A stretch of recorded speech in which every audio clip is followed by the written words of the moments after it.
আমরা সবাই জানি হযরত আব্দুল কাদের জিলানী রহমতুল্লাহ আলাইহির মাকে যখন বিয়ে দিচ্ছিলেন ওনার নানা, তখন হযরত আব্দুল কাদের জিলানীর বাবাকে বলছিলেন আমার মেয়েটাকে বিয়ে করতে হবে যে মেয়েটা চোখে দেখে না, যে মেয়ে কানে শুনে না, যে মেয়ে কথা বলতে পারে না, যে মেয়ে হাঁটতে জানে না। ও আল্লাহ, এমন যে বউর যে কোয়ালিটির কথা কইছে এটা আর কি মানুষ থাকে না? বউ তো ভরে, চোখেও দেখে না, কানেও শুনে না, কথাও বলতে পারে না, হাঁটতেও পারে না, এটা তো মানুষই থাকে না। বউ তো আর একটু পরে নেয়, কিন্তু তারপরেও অসুবিধার কারণে হযরত আব্দুল কাদের জিলানীর বাবা রাজি হয়েছেন, ঠিক আছে বিয়ে করো। বিয়ে হয়ে গেছে, মেয়েকে সুন্দর করে সাজায় গুছায় রাখছে।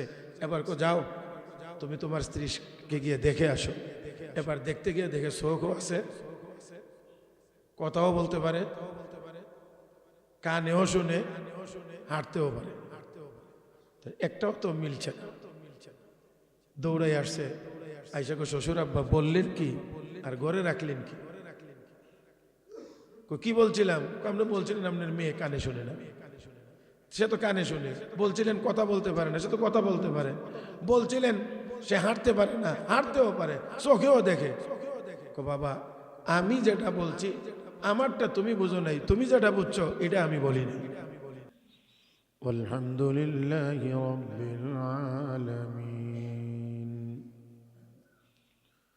اللهم صل على محمد وعلى آل محمد كما صليت على إبراهيم وعلى آل إبراهيم إنك حميد مجيد. اللهم بارك على محمد وعلى آل محمد كما باركت على إبراهيم وعلى آل إبراهيم إنك حميد مجيد. محترم মুসল্লিয়ান کرام, আল্লাহ রাব্বুল আলামিনের দরবারে শুকরিয়া আদায় করছি যিনি আমাদেরকে অত্যন্ত দয়া করে, মায়া করে, মেহেরবানি করে পবিত্র জুমার দিনে জুমার নামাজ আদায়ের উদ্দেশ্যে মসজিদে আসার বসার তৌফিক দান করেছেন। মহব্বতের সাথে সবাই বলি আলহামদুলিল্লাহ।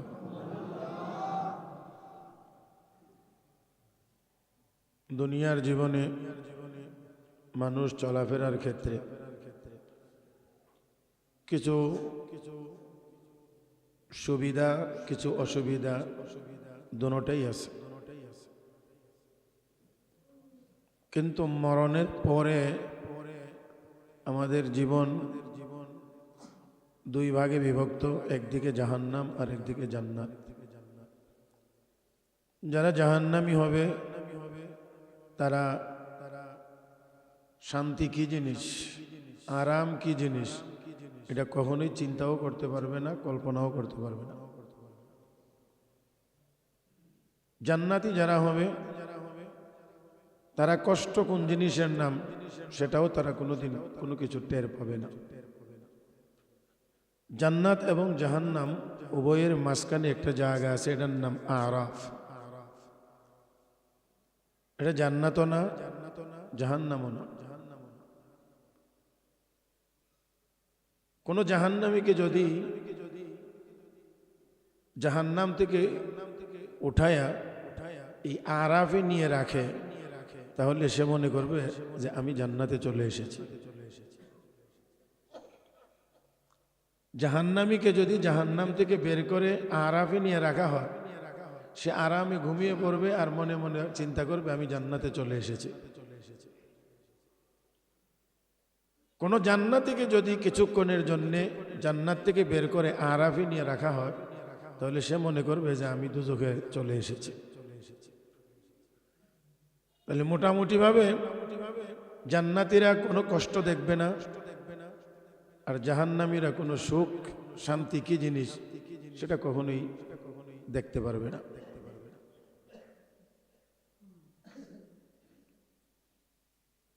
তো আল্লাহ রাব্বুল আলামিন দুনিয়ার জীবনে কিছু আরাম, কিছু আনন্দ, আবার কিছু ব্যথা, কিছু বেদনা, উভয়টাই আল্লাহ রেখেছেন।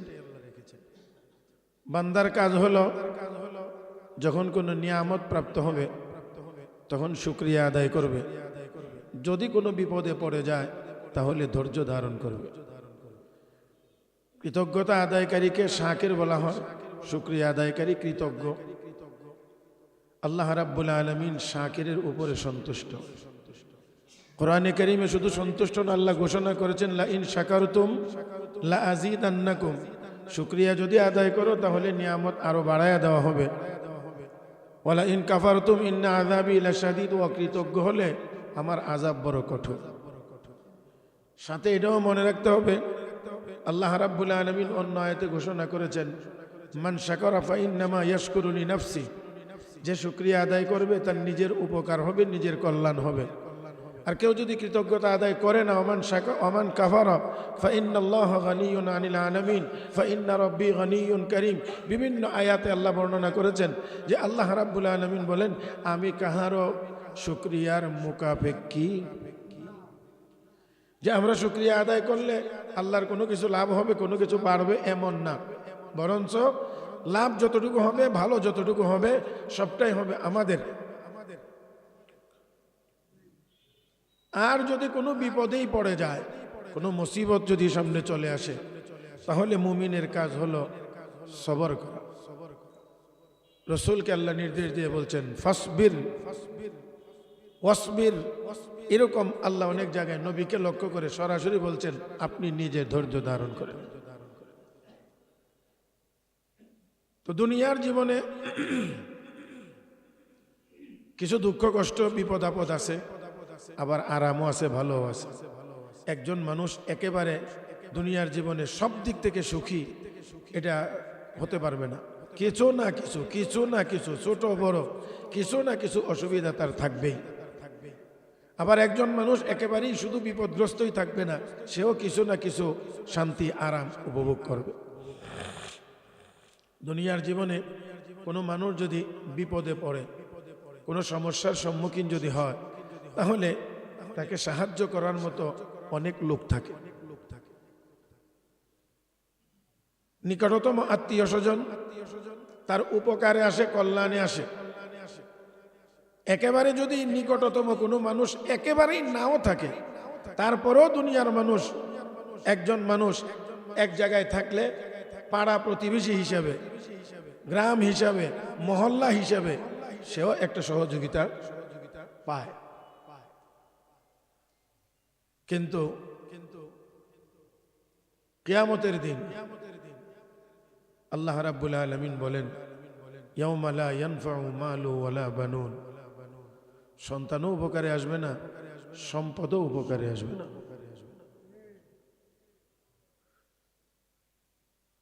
এই দিনটাকে তোমরা ভয় করো। অন্য আয়াতে আল্লাহ রাব্বুল আলামিন ঘোষণা করেছেন, যে আয়াতটি পবিত্র কোরআনের মধ্যে সর্বশেষ নাজিল হয়েছে, সর্বশেষ সে আয়াত হলো ওয়াত্তাকু ইয়াওমান তুরজাউনা ফীহি ইলাল্লাহ, ওয়াত্তাকু ইয়াওমান তুরজাউনা ফীহি ইলাল্লাহ। কোরআনে কারীমে এই আয়াতের পরে আর কোনো আয়াত নাজিল হয় না। প্যারে হাজিরিন, খুব বেশি জোর করে কথা বলা যাচ্ছে না, গলার উপরে খুবই চাপ, আর ঔষধও খাইতে আছি আলহামদুলিল্লাহ। কিছুটা আজকে ভালো, কালকে একটু বেশি সমস্যা ছিল। এজন্য একেবারেই স্বাভাবিকভাবেই কয়েকটি কথা আপনাদের খেদমতে আরজ করতে চাই। আল্লাহ রাব্বুল আলামিন বলেন ওই দিন সন্তান উপকারে আসবে না, সম্পদও কোনো উপকারে আসবে না। হ্যাঁ, সম্পদ ওইটা উপকারে আসবে যেটা দুনিয়ার জীবনে থাকা অবস্থায় আল্লাহর রাস্তায় নিজে দান খয়রাত করে গিয়েছে। যদি এমন কিছু করে থাকে সেটা উপকারে হবে, অথবা এমন কোনো কাজ যদি রেখে গিয়ে থাকে যে ভালো কাজ করে গেছে, দ্বীনের কাজ করে গেছে, মরার পরেও সওয়াব তার কবরে চলতে থাকবে, পাইতে থাকবে।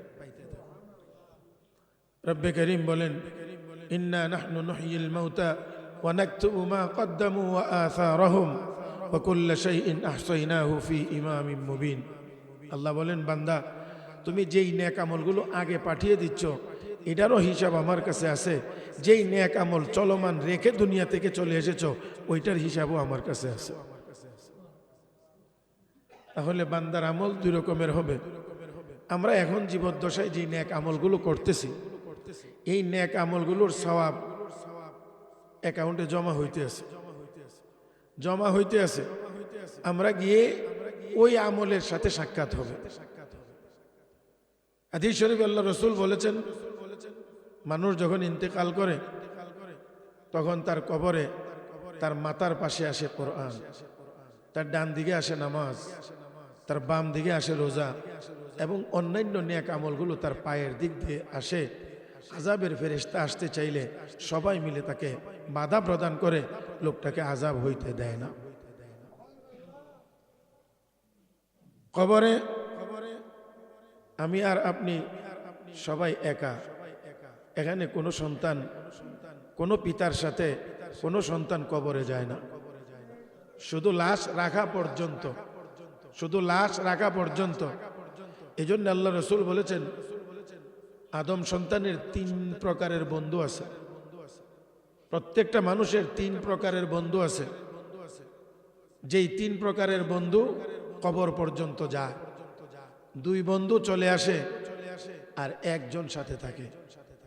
রসুল বলেন, মৃত ব্যক্তিকে 3 জনে অনুসরণ করে, তার আত্মীয় স্বজন, তার কিছু সামান্য সম্পদ, যেমন মাটি কাটতে গিয়ে কোদাল লাগে, আরো কবর খনন করতে যা যা লাগে, লাশ বহন করার জন্য খাটিয়া লাগে, এইগুলো কবর পর্যন্ত যায়। কিন্তু আল্লাহ রসুল বলেন, ইয়ারজিউ ইসনান, 2 জন ফিরে চলে আসে। আত্মীয় স্বজন কবরে রেখে চলে আসে, সহায় সম্পদ যতটুকুই যায় এটাও সাথে করে তারা নিয়ে আসে, আর 1 জন শুধুমাত্র বাকি থাকে, ওয়ায়াবকা আমালুহু। রসুল বলেন, তার আমলেই কেবলমাত্র তার কবরে তার সঙ্গী হয়ে থাকে। এবারে একটু মহব্বতের আওয়াজে বলতে হবে, আমরা যে কবরে নিঃসঙ্গ অবস্থায় থাকব, ওই কবরে আমরা ভালো সাথী, ভালো বন্ধু চাই না খারাপ সাথী চাই? সবাই আমরা ভালোটা চাই, কিন্তু দুর্ভাগ্যজনকভাবে হলেও সত্য যে আমরা যা চাই তা কিন্তু করি না। আমরা যা প্রত্যাশা করি সেই অনুযায়ী কিন্তু আমরা কাজ। আল্লাহ রাব্বুল আলামিন তাই বলেন, ইয়া আইয়ুহাল্লাযীনা আমানুত্তাকুল্লাহা ওয়ালতানজুর নাফসুম মা কদ্দামাত লিগাদ ওয়াত্তাকুল্লাহ ইন্নাল্লাহা খাবীরুম বিমা তা'মালুন। আল্লাহ রাব্বুল আলামিন বলেন, ঈমানদারেরা আল্লাহকে ভয় করো। ওয়ালতানজুর নাফসুম মা কদ্দামাত লিগাদ, আগামীকাল তুমি যে কবরে যাইতেছো সেই কবরে তুমি কি সঞ্চয় করে পাঠাইছো, কি জমা করেছো কবরের জন্য, একটু হিসাব করো। প্যারে হাজিরিন, তো বলছিলাম দুনিয়ার জীবনে অনেক উপকারী লোক পাওয়া যায়, অনেক উপকারী মানুষ, বন্ধু বান্ধব, পাড়া প্রতিবেশী, আত্মীয় স্বজন, কিন্তু কবরে গেলে আর একজনকেও পাওয়া যাবে না, কেউ যাবে না। যারাই যাবে তারাই চলে আসবে, থাকতে হবে একা। আর আপনার সাথে থাকবে আপনার আমল। এবার আমল যত ভালো হবে বন্ধু তত ভালো হবে, আমল যত ভালো হবে বন্ধু তত ভালো হবে। এই জন্যে কোরআন তার মাথার দিক থেকে আসবে, নামাজ তার ডান দিকে আসবে, রোজা বাম দিকে আসবে, অন্যান্য নেক আমল পায়ের দিক থেকে এসে দাঁড়াবে। আযাবের ফেরেশতা আসতে চাইলে বলবে, তোমরা কারা? আল্লাহর এই বন্ধুকে ডিস্টার্ব করবে না, সে অনেক কষ্ট করে এসেছে, এবার তাকে একটু আরামে ঘুমাইতে দাও। হাদিস শরীফে আছে, ফেরেশতারা তখন বলবে, আল্লাহর বান্দা ঘুমাও। নতুন দুলহান যেমন নিশ্চিন্তভাবে ঘুমায় এমন করে ঘুমাও। এক ঘুম দিবে ইসরাফিল ফেরেশতা, দ্বিতীয়বার সিংহায় ফু দিলে তাদের ঘুম ভাঙবে।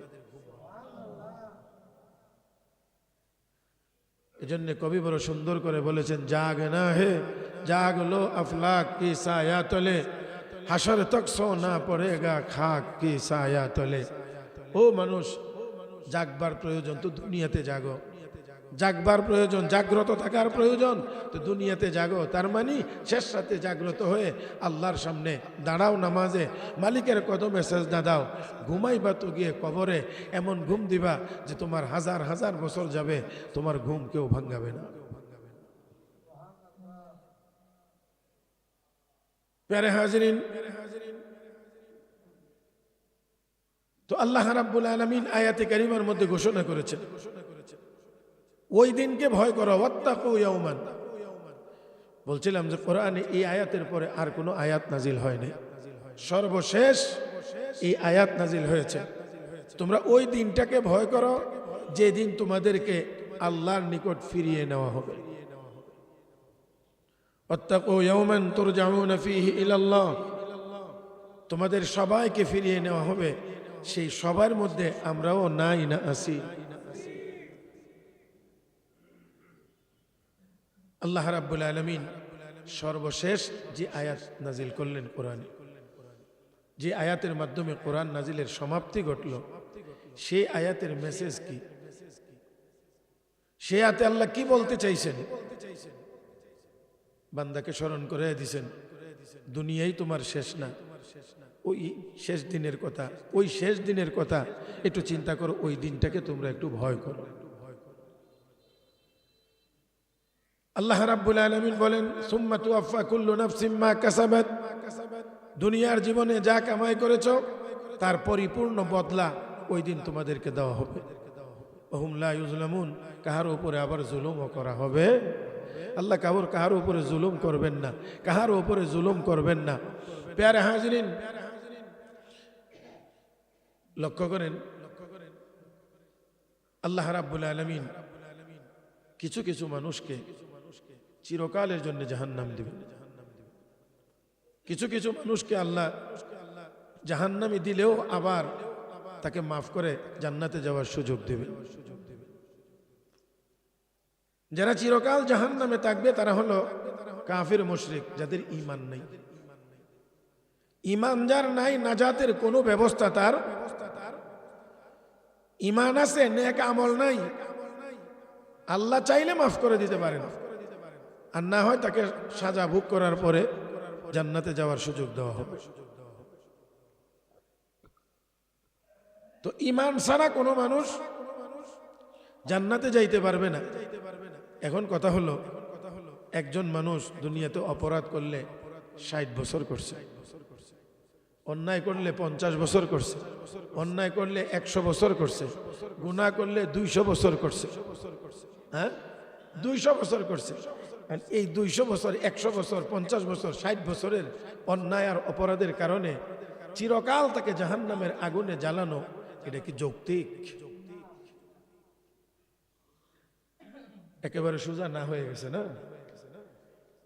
পাপ তো করলো 50 বছর, 60 বছর, 70 বছর, চিরকাল জাহান্নামের আগুনে তাকে জ্বলতে হবে কেন? আমি আপনাদেরকে জিজ্ঞেস করি, দুনিয়ার আইনে কি বলে? একজন মানুষ আর একজনকে খুন করছে, গুলি করে হত্যা করে ফেলেছে। এই গুলি করে মারতে কয় ঘন্টা সময় লাগে? হ্যাঁ, একজন মানুষ যে আরেকজনকে খুন করে, এই খুন করার কারণে গুলি করলো, লোকটা মারা গেল একবার স্পট ডেট, কয় ঘন্টা লাগছে? ধরেন 1-2 মিনিট, 2-4 মিনিট, 5 মিনিট, 10 মিনিট, ধরেন না এতক্ষণ। তার অপরাধের সময়টা কতক্ষণ? 5 মিনিট, কিন্তু সাজা কতক্ষণ? হ্যাঁ, শুধু যাবজ্জীবন। আমাদের দেশে তো ফাঁসির বিধান আছে, যদিও অন্যান্য অনেক অমুসলিম দেশ থেকে ফাঁসি উঠিয়ে দিচ্ছে। তো একেবারে অপরাধ হইল মাত্র 2-4 মিনিট, কিন্তু শাস্তি ভোগ করতে হয়। কাহারও ফাঁসি, কাহারও বা যাবজ্জীবন, কাহারও বা যাবজ্জীবন। তার মানে সারা জীবন তাকে জেলে থাকতে হবে, তাই নাকি? এরকম না? তাহলে অপরাধ দুনিয়াতে করলো মাত্র 5 মিনিট, সাজা যদি হতে পারে তার যাবজ্জীবন, তাহলে আল্লাহর আইনে, আল্লাহর আদালতে, আল্লাহর বিচারে দুনিয়াতে যতটুকু হায়াত তোমাকে দিয়েছিলাম, যতটুকু হায়াত তোমাকে দিয়েছিলাম, সবটা হায়াতেই তুমি কুফরির উপরে কাটায় আসছো। তোমাকে যদি আরো হায়াত বাড়ায়া দিতাম তাহলেও তুমি এই কুফরির উপরেই থাকতা। যেহেতু তুমি সারা জীবনেই কুফরির উপরে থাকতা, এই জন্যে সারা জীবনের জন্যই তোমাকে জাহান্নামের আগুনে দেওয়া হয়েছে। আল্লাহ আমাদের সবাইকে বোঝার তৌফিক দান করুন। সে যদি দুনিয়াতে যতদিন বেঁচে থাকতো ততদিন সে কুফরির উপরেই থাকতো। এই যে সারা জীবন কুফরির উপরে থাকতো, এই যে তার পরিকল্পনা, এই যে ছিল তার নিয়ত, এই জন্য তাকে সারা জীবন জাহান্নামের আগুনে জ্বলতে হবে। হাসরের ময়দানের অবস্থাটা একটা সময় এমন হবে যে ঈসা আলাইহিস সালাতু ওয়াস সালাম তার মায়ের কথা বলবেন না, ইব্রাহিম আলাইহিস সালাম তার বাবার কথা বলবেন না, কোন নবী পর্যন্ত কোন আত্মীয় স্বজনের কথা বলবেন না। সবাই শুধু বলবে আল্লাহ আমাকে বাঁচাও, আল্লাহ আমাকে বাঁচাও, আল্লাহ আমাকে বাঁচাও। ইব্রাহিম বলবেন আল্লাহ আমার বাবার বিষয় কি। আমার বন্ধুরা, নূহ আলাইহিস সালাম বলবেন আল্লাহ আমার ছেলের অবস্থা কি। ঈসা আলাইহিস সালাম বলবেন আল্লাহ আমার মায়ের অবস্থা কি। এমন একটা সময় হাসরের ময়দানে একটা সময় এরকম হবে। একটু সামান্য সময়ের জন্য কল্পনা করেন তো, এক একজন পয়গাম্বর কত জলিলুল কদর পয়গাম্বর, কত মর্যাদাশালী, কত দামি, কিন্তু ওই সময়ে সবাই নফসি নফসি নফসি নফসি। একটা সময় এমন হবে কাহারও হুঁশ থাকবে না, একজনেরও হুঁশ থাকবে না। এক ইহুদি আর এক মুসলমান সাহাবীর মধ্যে বুখারী শরীফের হাদিসে আছে, তর্ক লাগছে। তর্কের বিষয় হলো মুসলমান কো আমাদের নবী শ্রেষ্ঠ নবী, আল্লাহ রাব্বুল আলামিন ওনাকে সারা পৃথিবীর জন্য নির্বাচিত করেছেন নবী হিসেবে। ইহুদি কয় না আপনার মুসা নবী দামি। এই নিয়ে তর্ক বিতর্ক হলে আল্লাহর নবী যখন জানলেন, তখন আল্লাহর হাবিব রাহমাতুল্লিল আলামিন দেখেন উনি যে সৈয়দুল মুরসালিন, উনি ইমামুল মুরসালিন, অন্যান্য জায়গাতে অন্যান্য হাদিসের দ্বারা সেই কথা নবীর কথার দ্বারাই প্রমাণিত যে আমি ইমামুল মুরসালিন, সৈয়দুল মুরসালিন, রাহমাতুল্লিল আলামিন, হাসরের দিন লিওয়াউল হামদ আমার হাতে থাকবে।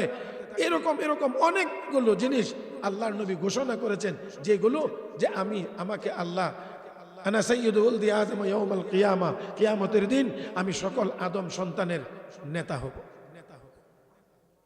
প্রশংসার পতাকা লিওয়াউল হামদ হাসরের ময়দানে আমার হাতে থাকবে। কিন্তু তারপরেও আল্লাহর নবী এই জায়গাতে বলতে আছেন, ও আমার সাহাবী, এই মর্যাদার বিষয় নিয়ে বাড়াবাড়ি করিও না। মুসা নবীর উপরে আমাকে শ্রেষ্ঠত্ব দিতে যায়ও না। সবসময় আমাকে আমার মর্যাদা নিয়ে বাড়াইতে অন্যান্য নবীর উম্মতদের মতো আবার গুমরাহ হয়ে যায় না। আল্লাহ রাসূল সাল্লাল্লাহু আলাইহি ওয়াসাল্লাম বলেন, হাসরের দিন সব মানুষ যখন বেহুশ হয়ে যাবে, আল্লাহ রাসূল বলেন সর্বপ্রথম আমি হুঁশ ফিরে পাবো। সর্বপ্রথম আমি হুঁশ ফিরে পাবো। আর আমি হুঁশ ফিরে পেয়ে সর্বপ্রথম দেখতে পাইব মুসা আলাইহিস সালাম আল্লাহর আরশের পিলারে ধরে দাঁড়িয়ে আছে। আল্লাহ রাসূল বলেন, আমি জানি না যে মুসা আলাইহিস সালাম আমার আগে হুঁশ ফিরে পাইছেন নাকি সে আসলে বেহুশই হন। বুঝেন নাই? বেহুশ হওয়ার পরে হুশ আমার আগে তার আসছে নাকি সে আসলে বেহুশ হয়ই নাই, আল্লাহ তাকে মুক্ত রাখছেন। তবে মুহাদ্দিসিন ইকরাম বলেছেন যে মুক্ত আল্লাহ রাখতে পারেন, কারণ আল্লাহর নূরের তাজাল্লি দেখে মুসা নবী তুর পর্বতে বেহুশ হয়ে গিয়েছিলেন। এই জন্যে আল্লাহ স্পেশালিটি মুসা আলাইহিস সালামকে দান করবেন। হাসরের ময়দানে যখন সব নবী বেহুশ হয়ে যাবে, মুসা নবী বেহুশ হবেন। এটা হচ্ছে দুনিয়ার জীবনে আল্লাহকে বলছিলেন, আল্লাহ তোমাকে একটু দেখতে চাই। আল্লাহকে দেখতে পারবে না, সম্ভব না। কারণ দুনিয়াতে এই পাওয়ারফুল চোখ আমি আল্লাহ কাউকে দেই নাই। রব্বি আরিনি আনজুর ইলাইক, একটু দেখতে চাই। লান তারানি, কখনোই দুনিয়াতে তুমি আমাকে দেখতে পারবে না। ওয়ালাকিন ইনজুর ইলাল জাবাল ফাইন ইসতাকাররা মাকানাহু ফাসাউফা তারানি। পয়গম্বর, একটু পাহাড়ের দিকে তাকাও, পাহাড় যদি সহ্য করতে পারে, জায়গায় স্থির থাকতে পারে, তাহলে তুমি দেখতে পারবা। ফালাম্মা তাজাল্লা রাব্বুহু লিল জাবাল জাআলাহু দাক্কা ওয়া খাররা মূসা সাইকা। যখন আল্লাহ নূরের পর্দা উঠাইয়া দিলেন, তাজাল্লি মারলেন, পাহাড় জ্বলে গেছে, মূসা নবী বেহুশ। মূসা আলাইহিস সালাম এই যে বেহুশ হয়েছিলেন, এই বেহুশ হওয়ার কারণে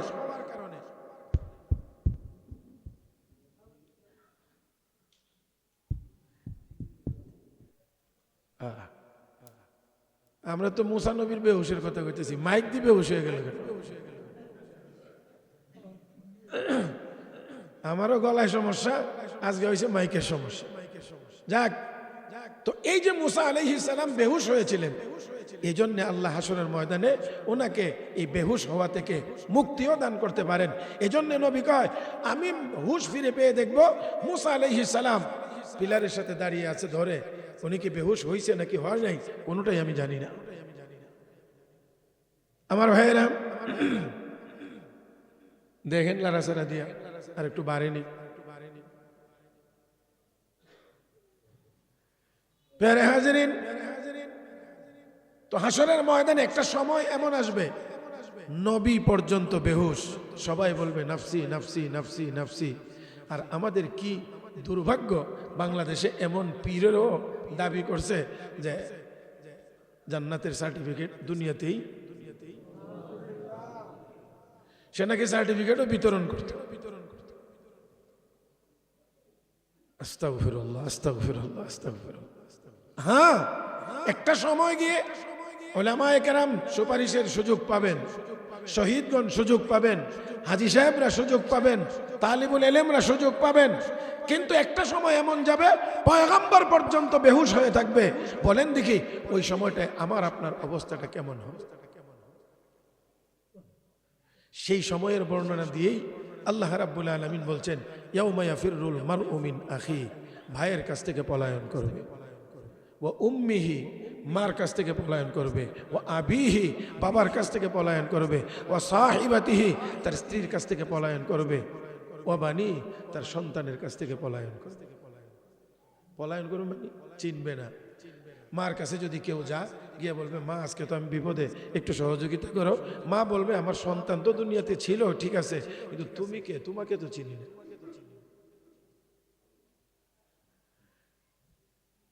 খেয়াল করতে হবে একটু, ওই দিনটা কি আমাদের সকলের সামনে নাই না আছে? হ্যাঁ, সকলের সামনে, কোনো কাজ হবে না। পয়গম্বর আদম আলাইহিস সালাম থেকে শুরু করে ঈসা আলাইহিস সালাম পর্যন্ত সব নবীর কাছে হাসরবাসীরা যাবেন সুপারিশের জন্য, কেউ সুপারিশ করবে না। ওই মুহূর্তটা অত্যন্ত জটিল, কেউ সুপারিশ করতে যাবে না। আদম আলাইহিস সালাম বলবেন আমার দ্বারা সম্ভব না, কারণ আমাকে বলছিলেন আল্লাহ গাছের কাছেও যায় না, আমি গাছের কাছে গেছি না, শুধু ফল খাইছি, জানি না আমার সাথে কি ব্যবহার হবে। তোমরা নূহ আলাইহিস সালামের কাছে যাও, নূহ আলাইহিস সালাম বলবে আমার দ্বারা এই মুহূর্তে সুপারিশ সম্ভব না, কারণ আমি কেনানকে জাহাজে উঠবার জন্য বলছিলাম, আল্লাহর কাছে সুপারিশ করছিলাম, যখন ডুবে যায় যে আল্লাহ তারে বাঁচাও, তারে বাঁচাও, তো সে অমুসলিম কাফের হওয়ার পরেও তারে বাঁচানোর জন্য আমি আল্লাহর কাছে সুপারিশ করেছিলাম। ভয় হচ্ছে না জানি আল্লাহ আমার সাথে আজকে কি ব্যবহার করেন, ধরে বসেন কে। ইব্রাহিম নবীর কাছে যাও, ইব্রাহিম আলাইহিস সালাম বলবেন তিনটা। দেখেন একটু খেয়াল করেন, আমাদের নবী সকলের উপরে মর্যাদাশালী নবী, আমাদের নবীর সর্বশ্রেষ্ঠ দ্বিতীয় নম্বরে যেই নবী মর্যাদা এবং সম্মান, তিনি ইব্রাহিম আলাইহিস সালাম, তারপরে মুসা আলাইহিস সালাম। শ্রেষ্ঠত্বের মর্যাদার র্যাঙ্কে আমাদের নবীর পরে ইব্রাহিম নবী, তারপরে মুসা আলাইহিস সালাম। ইব্রাহিম আলাইহিস সালামের কাছে যখন যাবে, উনি বলবে আমার ঝামেলা তিনটে, আমি বড় আতঙ্কে আছি, না জানি আল্লাহ কি ব্যবহার করে। নমরুদের বাহিনী আমাকে মূর্তি পূজার জন্য মেলায় যাইতে বলছিল, তখন আমি বলছিলাম ইন্নী সাকিম, আমি অসুস্থ, যাইতে পারবো না। দেখেন এখানে মুফাসসিরিন ইকরাম লিখেছেন, এটা আসলে মোটেও ইব্রাহিম আলাইহিস সালামের মিথ্যা কথা ছিল না, মিথ্যা কথা ছিল না। আমার সম্প্রদায়, আমার উম্মত, আমার জাতি, আমার বাবা, আমার আত্মীয় স্বজন মূর্তি পূজায় লিপ্ত থেকে জাহান্নামী হয়ে যাচ্ছে, এই অবস্থা কোনো পয়গম্বর মানসিকভাবে সুস্থ থাকতে পারেন না। আমাদের নবীর চাচা আবু তালেব মারা যাওয়ার সময় নবী অনেক চেষ্টা করেছিলেন বাঁচানো, মানে ইমান আনানোর জন্যে, কালেমা পড়ানোর জন্যে, পড়াইতে পারলেন না। তিনি আবু তালেব পড়লো না, না পড়ার কারণে নবীর মনও খারাপ, নবীর মনও খারাপ ছিল। আল্লাহ আয়াত নাজিল করে সান্ত্বনা দিয়েছেন, ইন্নাকা লা তাহদি মান আহবাবতা ওয়ালাকিন্নাল্লাহ ইয়াহদি মান ইয়াশা। হাবিব, আপনি যাকে চাইবেন তাকেই হেদায়েত দিতে পারবেন না, হেদায়েত আমি আল্লাহ যাকে চাই তাকে দেব। 2 নম্বর,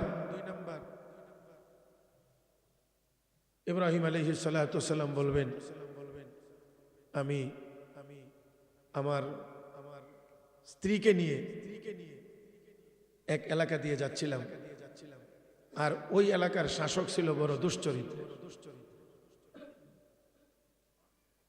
যদি সে জানতে পারতো এই দিক দিয়ে কোনো মেয়ে মহিলা সুন্দরী যাচ্ছে, তাহলে তার ইজ্জতের উপরে হামলা করত।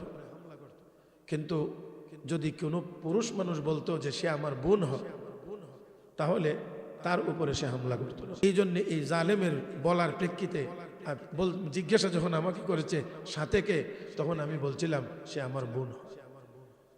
ইন্নামাল মুমিনুনা ইখওয়া, ইন্নামাল মুমিনুনা ইখওয়া, কোরআনের ঘোষণা হলো সকল ইমানদার ভাই ভাই। তো পুরুষ যদি ভাই ভাই হয়, তাহলে মহিলা অবশ্যই কি হয়, কথা কয় না?